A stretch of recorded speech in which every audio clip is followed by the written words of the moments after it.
Yes, you guys, welcome back. As you can see now, all trimmed up and shout out the barber last night, man, really came through to help me out. But regardless, you guys, today we got some serious reports to discuss and break down. 4 stories today. For the big story, yes, the club have made a 13 million bid for Palmeiras' Gabriel Menino, so you guys expect to hear the latest news surrounding the story. And to continue on, we're going to discuss the updates surrounding players returning back for training. We'll discuss Conor Gallagher and his future at the club, and we have some donnarumma updates to discuss as well, you guys. So I hope you guys enjoy. If you like today's video, if you like the content, then smash a like button. I want to get over 2,000 likes for today's video, and without wasting any more time, now before I continue on, today's video is brought to you by OneFootball. Now, one feature that I find very useful and handy is the follow feature, where anytime I'm linked with any players, I can use that feature to then get a more in-depth look behind their season and how they're performing stats-wise. So as you guys can see here on screen, Gabriel Menino, I'm looking at his age, his nationality, and of course the club he's playing for in Palmeiras. And that's not only that, you guys, with OneFootball you can follow any club's players of your interest, get all the latest news straight to your phone. It's such a handy, useful, convenient app to have, and you know, it's an app you'll use daily every single time. So if you guys want to help me out, want to help support the channel, I'd really appreciate it. Download it below, you'll find it in the link in the description. And without wasting any more time, let's discuss some positive news, and let's talk about the players that have returned back to the club to take part in training. Now, of course, Pulisic has returned and he had a very good international break. For me, his form is slowly starting to get back to the levels that we did see from last season, and let's hope that he continues that momentum injury-free, of course. Now, with the news that Hudson-Odoi will be reporting back injured, this is a prime opportunity for Pulisic to, win a place in the team, impress Tuchel even more, and hopefully get some more consistent minutes too. As we can see in training too, you guys, we're seeing Tammy Abraham and Thiago Silva back doing what they do, and it's always positive to have players returning back from injury. Now, we're going to need these guys in particular because on Saturday we have our game against West Brom, and then a few days after that we have the quarter-final game against FC Porto. Let's see what kind of impression that Tammy Abraham does leave on Tuchel. However, you would feel like there is definitely game time and opportunities for him to potentially win a spot back into the team. Anyway, you guys, we have a very tough end to the season. If we have a full strength team, that's an even bigger positive, and it's great to see that there's smiles on everyone's faces and that we are very close to returning back to domestic football. So you guys, that was the first story out the way. Now you guys, we move on to the second story today, and it's a pretty big one.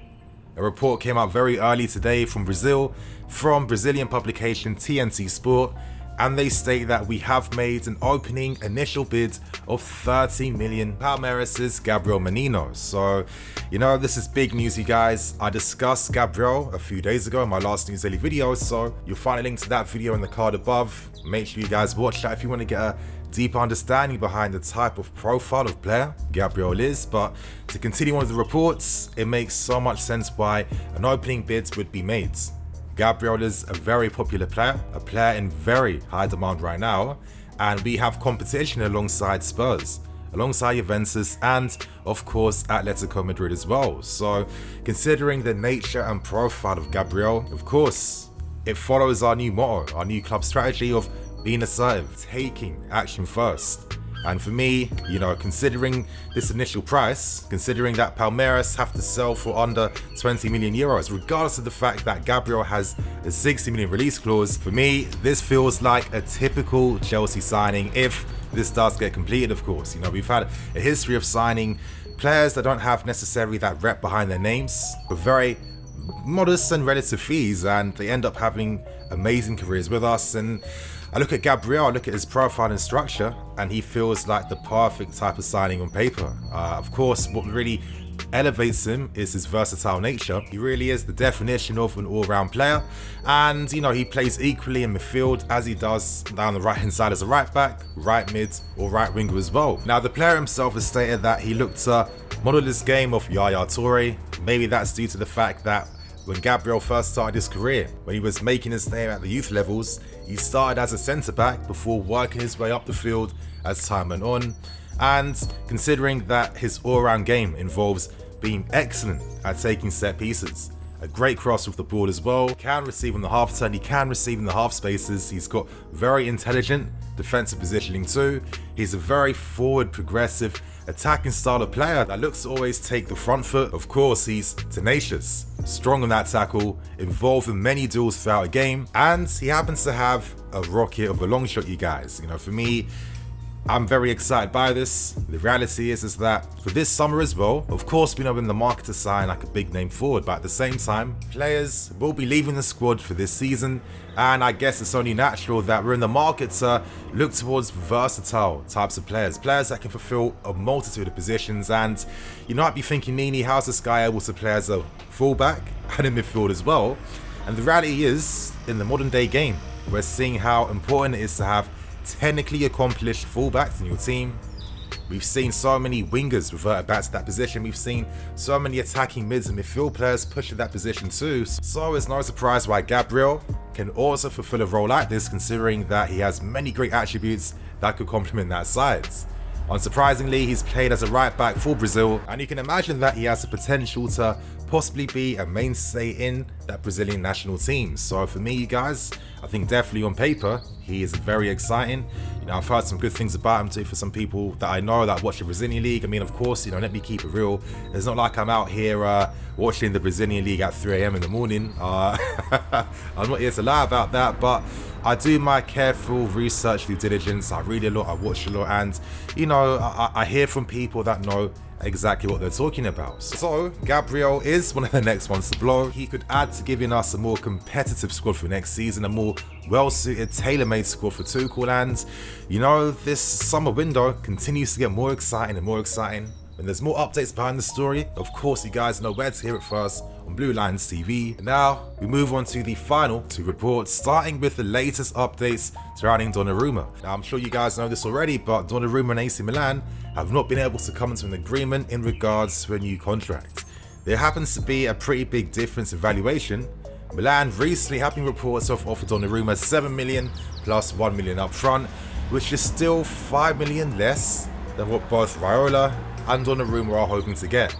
They want 12 million a year up front, no clauses, no nothing like that, and reports say that Milan are still feeling confident that they can reach an agreement. And for me, the fact that they're still feeling confident kind of tells me everything that I need to know about this potential deal. Now, you know, we know that Donnarumma is a lifelong AC Milan fan. If he was to leave, well, I don't personally believe that it would be exclusively down to money and wanting to gain. I don't think so. It would come down to maybe sporting ambitions, and I think that's one thing that AC Milan most definitely aren't lacking in right now. They are definitely a club back on the rise. They have many exciting young prospects too, and with the potential to play for them in the UCL next season, which they're on a task to achieve. I don't see Donnarumma wanting to leave AC Milan that easily. So for me, I think this simply comes down to the fact that, okay, of course, if you tell Milan the club's interested in signing you, that's going to put pressure on them to hopefully bow to your demands. We've seen that same tactic happen time and time again. And in my opinion, I feel like we already possess two goalkeepers of, you know, good quality, which would mean that we don't need to sign another goalkeeper in the market right now. So, you know, Mendy has been one of the most impressive signings, one of the most impressive goalkeepers in the league this season. Clean sheets for days, and he'll continue to keep getting them. I think that he's acclimatized so well because, you know, that is a profile of keeper that normally succeeds at our club. So, you know, it seems like maybe Donnarumma might not be a thing that happens, but you never know. If more updates come out suggesting that there are official breakdown talks, then I'm sure our names will come back again, you guys. So on that note, we end things with the final story today, and it's a little update in regards to Conor Gallagher. Now, recently was interviewed by Nazar Kinsella from Goal.com. Shout out Nazar, and I'm going to read to you exactly a few quotes from that interview. As Conor said, everyone throughout their careers has had a lot of tough moments. You experience losing and things like that, and you improve. We as young players, no matter what, will get experience from this. Premier League quality will punish you if you switch off, so you need to be concentrated and focused. I know people have other views on players going on loan, and I've been at 3 different teams, but it's 3 different experiences and teams with different styles, different managers and players too. I've learned a lot already in 2 years. Hopefully I can continue to learn as a player, and, you know, giving my thoughts and opinions, I think that is the number one most important thing when it comes to loan moves. I think at times, we can fall into the hype a bit too easily, an exciting 21-year-old, 22-year-old, 20-year-old, and we do forget when we are having our thoughts and opinions on these guys that during these early years, during these early formative years, it really is about the education. And in regards to Conor Gallagher, I feel like he is definitely getting a very balanced education, playing for teams like Swansea that focus on keeping the ball, playing an attacking possession style, to now playing for West Brom, who play without the ball, where it's about improving your mental game, keeping your confidence up.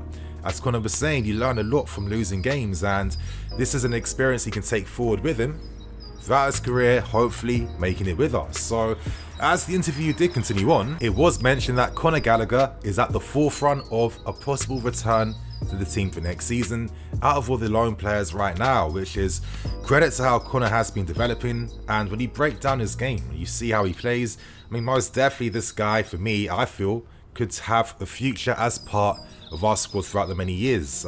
Gallagher's energy, his engine, very good technically too, very good shooting technique. He knows how to run in behind, he knows how to press from the front, he knows how to play the balls in behind too.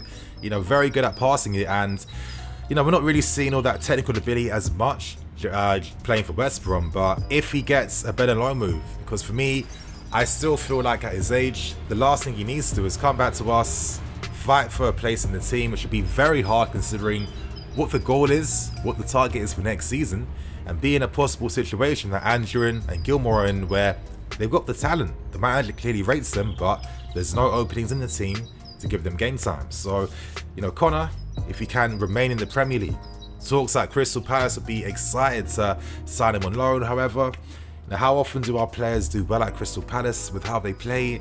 I'm not too sure. Hopefully he can find a better loan move, or even possibly test himself abroad. I feel like the Bundesliga could be a great loan move for him, and Conor Gallagher is one player to keep an eye out for. He might not be the sexiest name, however, this guy is a very good player, and for sure I can see him having a future at this club. So on that note, you guys, I'm gonna wrap things up, keep things moving. Hope you guys enjoy it. Remember, smash that like button. I want to get over 2,000 likes for today's video. I'm Nini FC, this is Blue Lions TV. I'll catch you guys later with some more videos. Peace.